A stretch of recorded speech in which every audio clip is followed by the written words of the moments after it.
bonjour et bienvenue sur ma chaîne. Aujourd'hui, nous allons faire quelques petits paramétrages de notre site avant de commencer le tutoriel, de manière à définir nos couleurs et nos polices. Donc pour cela, on va aller sur notre site.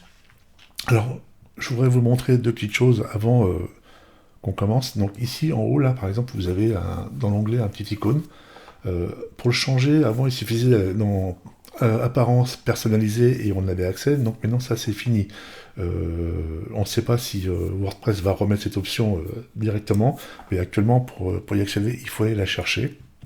Et pour le faire, je vous ferai un copier-coller de la ligne de commande dans la description. Il suffit d'aller dans votre page admin, et après le slash, vous rajoutez customise.php. On arrive ici, on va dans l'identité du site. Là, il vous dit bien que pour modifier ce logo, il vous faut une image qui fasse 512 par 512 pixels. Donc là, moi, je vais aller en chercher une. J'ai une icône que j'avais déjà tout fait, donc au format web. Pour gagner de la place. Ici, on peut y mettre un titre, agence, enfin, on met toujours en texte alternatif, on met toujours ce qui rappelle l'activité. Sélectionner. Voilà, et là, on publie. Et maintenant, ça sera actif. Ça, c'est pour la partie du petit logo. Je voulais vous montrer dans les réglages également. Dans le général, dans écriture, moi je change rien. Dans lecture, ici, on ne change rien. Donc si, vous précisez ici, important parce que ça reste toujours natif à WordPress, le nombre d'articles que vous souhaitez afficher dans chaque archive. Donc là, moi je définis à 6, vous pouvez mettre 8, 10, selon votre choix. Donc moi je mets à 6 et j'enregistre. Les commentaires. Donc là, moi je n'utilise pas de commentaires, je les désactive. Pour l'instant, les commentaires sont en cours de développement. Ils ont déjà fait la partie discussion, mais il reste la partie envoi de mail direct. Donc ça, c'est toujours en cours de développement. Donc pour l'instant, moi, je n'utilise pas, je désactive tout et j'enregistre. La partie média, je ne touche pas. Les permaliens, on se met en titre de publication. Et après, on a la partie confidentialité et admin, ça on verra ça plus tard. Donc l'admin, c'est par rapport au plugin que j'ai rajouté.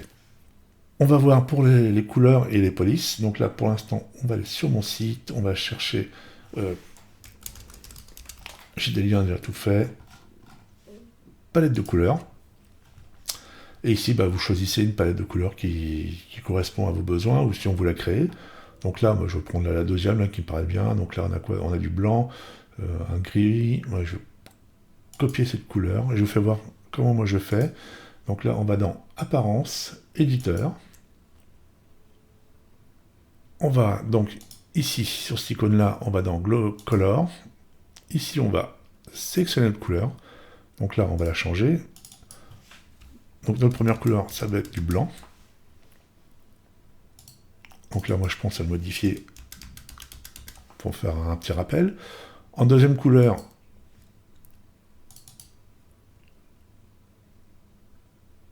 on va ici, on modifie, donc j'enlève le petit dièse qui m'a rajouté.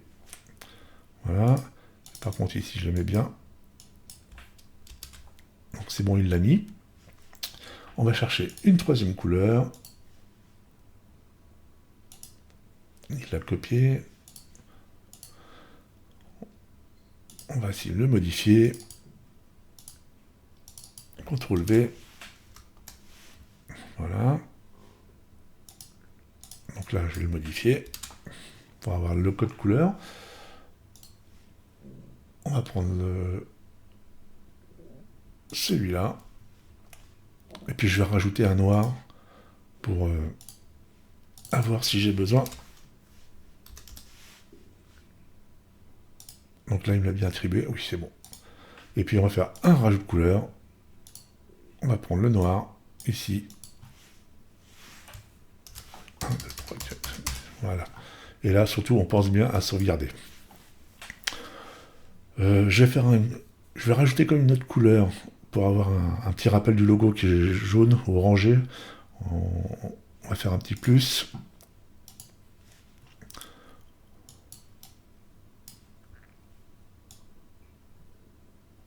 faire un truc comme ça. Voilà. J'ai pas pris le code couleur.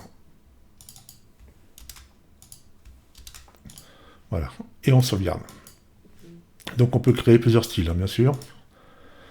On revient ici. On va dans notre partie texte. Donc là, on peut modifier. Moi, je n'utilise pas celui-ci. Je vais directement dans typographie. Et là, je vais déterminer la couleur de mon texte. On va mettre en noir, par exemple. Je veux une police type Roboto, par exemple. Je veux que tout soit à 16. Et on laisse comme ça.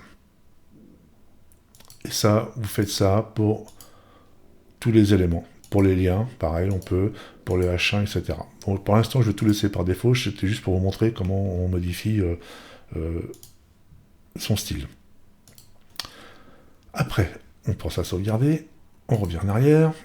Les éléments. Alors, les éléments, c'est bien si vous avez besoin d'appliquer en permanence des espaces ou des paddings sur vos blocs paragraphes. Vous pouvez le faire ici, si vous savez que tout le temps vous allez mettre un espace à devant ou derrière, enfin, bref, voilà. On peut le définir ici. Bon, moi, je préfère le faire manuellement. Les boutons, pareil. Donc c'est ici, on va pouvoir créer notre type de bouton.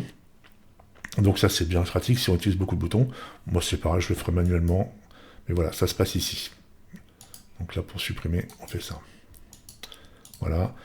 La partie setting, ça correspond. Donc ici, on peut définir une couleur de fond pour tout notre site. Donc là, moi, c'est pareil, je préfère le faire manuellement. Ici, c'est la dimension de nos pages quand on passera en mode tablette ou en mode mobile. Et là, c'est la dimension du contenu de nos pages en mode normal. Toutes nos sections qu'on va créer, d'office, elles auront un haut et un bas de section qui sera à 150 pixels. Perso, je trouve que c'est beaucoup. Je préfère les mettre à 50 et modifier après si j'ai besoin. Là, on peut changer le style d'affichage. Bon, dark mode, c'est à la mode. On va garder ça.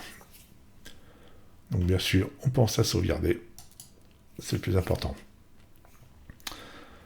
Voilà pour la partie paramétrage.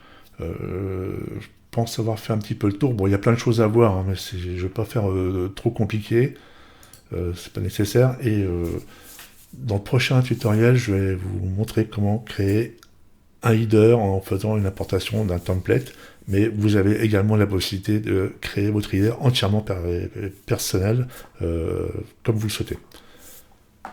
Donc je vous dis à très bientôt. Merci, au revoir.